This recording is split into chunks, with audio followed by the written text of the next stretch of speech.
Hello, everyone, and welcome to another episode of Keeping Up with the GSD'ers. I do have a couple of questions just to ask so maybe the audience can get to know you a little bit more. So, if you all had to give up one of your five senses, which one would it be and why? I would probably give up my sense of taste because I think that I couldn't do without my sense of sound because I love music. Obviously, I like to see for my research, and yeah. This is Maddie, and I think that I would probably give up my sense of smell. This is kind of for a personal reason, is that I've lived with seasonal allergies my whole life, and truly, I don't really have a sense of smell for much of the year because my sinuses are pretty much blocked, so it wouldn't be much of a change. I want to give them a sense of hearing so that I can have better sleeping qualities. Oh, wow. I would probably also give up my sense of smell. I feel like it's the least useful out of all my senses. Sorry to my nose. Interesting. Smell's a popular choice. Okay. Today I am going to start off by asking Maddie a couple of questions about her GSD project. So, Maddie, why are you interested in your research topic? Well, for me, I'm researching a comparison of global healthcare systems, and the most important thing was that healthcare is a basic human right that everyone around the world deserves to have equal access to. However, the access is not equal. So many people are unable to access healthcare due to financial constrictions or political disturbances, and that's not fair. I wanted to find a way to help to equalize our healthcare system. And in order to do that, you have to see what works in different places, why that works, and how it works. And I just think it's so important to have healthcare for everybody. And this isn't really a topic that's been looked at on a global scale. And so I really want to highlight that in my research. I'm comparing around 20 different countries, and I think it's so important to highlight each of the countries. And I'm trying to put context into each of the continents so that different cultures in different areas can each get their own highlight. That's awesome. Sounds like a lot of work so far. But in terms of your research, what have you found out so far? Well, for me, the big thing is researching the difference between socialized, privatized, and community-based medicine. And there's also some combination healthcare that really combines all of these. I'm going to go over just a few of the countries that I've researched so far. First off, I looked at the US. It's one of the most famous private healthcare systems. It's renowned for its high cost and high-tech care. And that really was one of the things that inspired me, is how do I make sure that everybody has access to such care, but at a lower cost? I'm looking at Turkey, which has a newer nationalized system, Thailand, which also has a newer nationalized system and is still known for having that lower quality care. Tanzania has a casual national system that's really interesting. I'm looking at the kind of Southern European model that includes Spain, Italy, Greece, Portugal. I'm looking at Scandinavia, which is very famous for its national healthcare systems, and so many more places that are so interesting to learn about. That's really interesting. So, taking all of this into account, what kind of value can you add to our community by doing this project? I think for me, I'm really looking at this global or national scale in sense of community. In the US specifically, equal access to healthcare is really important because of our expensive healthcare, as I mentioned before. It really shows how national healthcare would compare. I mean, so many people around our country say that national healthcare would help us, and others say that it would really hurt us. And I think it's interesting to see why national healthcare works for some countries, why it doesn't work for others, why some countries have a national healthcare system but aren't still able to implement that same equalized healthcare around. And I just think it's so interesting to see this divide. I think for our community in specific, it's really looking at kind of those medical deserts, looking at those places in that global scale of who aren't able to access care and how we can make that available to them. And I think that really impacts our community at Fountain Valley as a globally mindful community, because that's something that all of us should be thinking about. We're all from different countries, and how does that impact people in our countries? That's very true. Yeah. So what is your next step in this project? I'm continuing to research on these different countries. I really want to connect with people from each of these countries to learn about their own personal experience. Because just because you're seeing this professional, this research aspect, that's not the whole story. You can't get everything from one research document. You really need to talk to somebody. You need to see how this healthcare system has affected them. You need to see people's opinions. And I'm trying to craft kind of a global healthcare knowledge that can be implemented, right? When I first looked at this project, I was like, oh, we're going to find a global healthcare system that works for everybody. And that's not how it's going to work. I mean, as I talked about earlier, there are so many differences between countries, and you can't just implement one system to work for them all. So I think for me, the next step is finding a way to try to equalize healthcare while taking into consideration that places have different cultural and community aspects that impact this. That's awesome. Well, I wish you luck with the rest of your research, Maddie. Next up, we're going to be interviewing Sophia on her project. So, same as Maddie's questions, why are you interested in your research topic, and what brought you to your research topic? So the topic I'm looking at is how homeless populations are targeted by the establishments in our communities. So the reason I was initially interested in this project is because I grew up in San Francisco, which is a large urban area that has a large homeless population. And some of the problems I noticed are the fact that homelessness is kind of a taboo topic, and there's sort of a not in my backyard mentality. So people say they want to help homeless people, but people aren't actually willing to put in the work to change the legislation and fix the establishments that target them. So I realized that instead of targeting homeless people after they're homeless, we should target the causes of homeless people. This way, we can prevent homelessness in our communities before it even starts. Wow, that's amazing. Yeah, no, it sounds like a very interesting topic. So, in your research, what have you found out so far? So I've first been looking at the types of homelessness. I think it's important to define homelessness before we can work on fixing it. So first, there's chronically homeless. So that's people who generally move quickly through the homeless assistance system once they're able to access it, and their principal need is just for housing. Then there's transitionally homeless people. These people often experience long-term homelessness, frequently rotating through and among a community's various shelter facilities and the streets.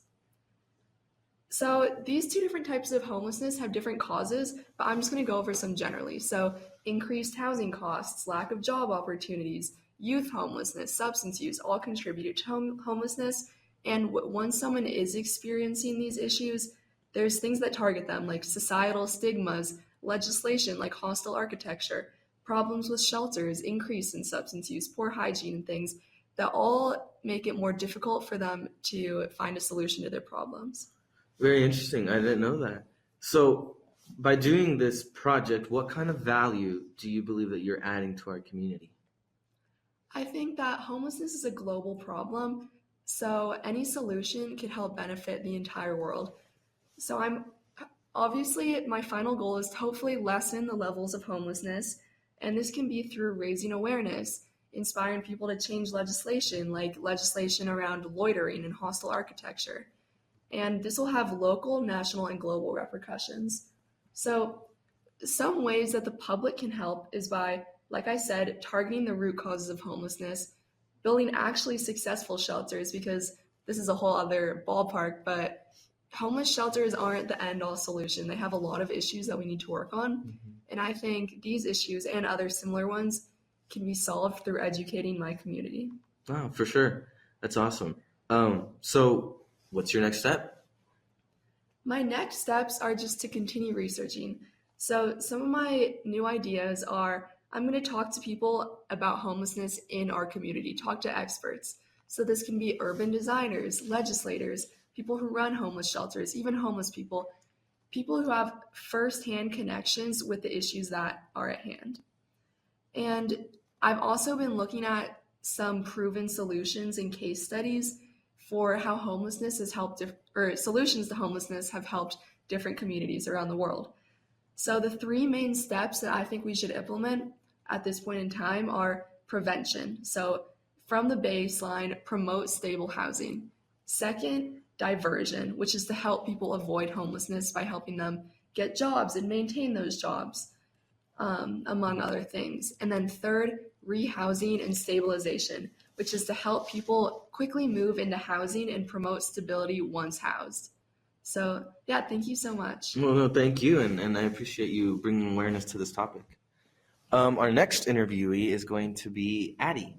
So, Addie, why are you interested in your research topic, and what brought you to your research topic? Yeah, so my research topic is the impact of historical inaccuracies in children's books on adolescent development. And I'm interested in this because as a child, I read a lot. I was constantly at the library. And so I built up a really good relationship with books. And in particular, in fourth grade, it was Thanksgiving, and we read a book about Christopher Columbus. It was very nice, I'll put it that way. And then I got to fifth grade, and it was Thanksgiving again, and I read another book about Christopher Columbus, and it was completely different. It was more like the real story of colonization in the West, and it totally shocked me that what I had read in fourth grade was like essentially a lie. And so I think that was really the spark for my interest in this topic. Yeah, no, I can totally see why you'd want to dive into a topic like this. So what have you found out so far? Yeah, so I found out that children's books really reflect the social climate and conscience of the era that they were produced in. And the end goal of a lot of children's books, really most children's books, is to create responsible citizens. Unfortunately, a lot of our American history books misrepresent more unsavory aspects of our history, so like colonization, slavery, or the treatment of immigrants. And we also see a lack of diversity. The CCBC found that every year 85% or more of children and young adult books have white characters as opposed to any other race. And it creates this imagination gap in literature, and it leads to sort of children having these single stories about the world. Their imaginations are hampered. You know, if our records of history are of the dominant culture, then we sort of have a devaluation of minority cultures, and it creates sort of inaccurate narratives. Wow. Yeah, no, that's definitely important to acknowledge. So what kind of value do you think that you can add to our community by researching this topic? Yeah, so I think the more accurate histories we have for children, the more empathy and self-identification we find in children. It's important too in the Springs in particular, for children to understand the history of Colorado Springs and of the West, because they're interacting on a daily in an environment that was shaped by those histories. And so they need the appropriate context in order to succeed in those interactions. And in general, we live in a pretty diverse community with a lot of different beliefs, but historical understanding in a communal sense brings together people within that community. Totally. Yeah. So what is your next step? So my next step in terms of research is to kind of look more into how these histories are impacting sense of self, especially on like sort of a psychological level, and looking into kind of the issues that people face with implementing accurate histories, how to make things appropriate for children, what kind of censorship issues we're facing. And then in terms of implementation, my next step is reaching out to libraries, reaching out to schools, trying to spread the message of how important it is for us to reevaluate the history books that we're giving to our children. That's great. Well, thank you for being interviewed, and I hope you find all the answers to all your questions. So our last interviewee is going to be Angelina. Angelina, why are you interested in your research topic, and what brought you to your research topic? So my research topic is, artificial intelligence improve people's mental health. And because there is a huge margin between the population who demands therapy and mental health care and its actual amount of supply. I grew up in China, a country with 35% of the depression rate, with 91% of all individuals with any diagnosis of mental disorder never seeking help, including like therapists and hospitals. Things like this happen a lot in my previous schools. and I can really feel the helplessness from those who are suffering from mental issues.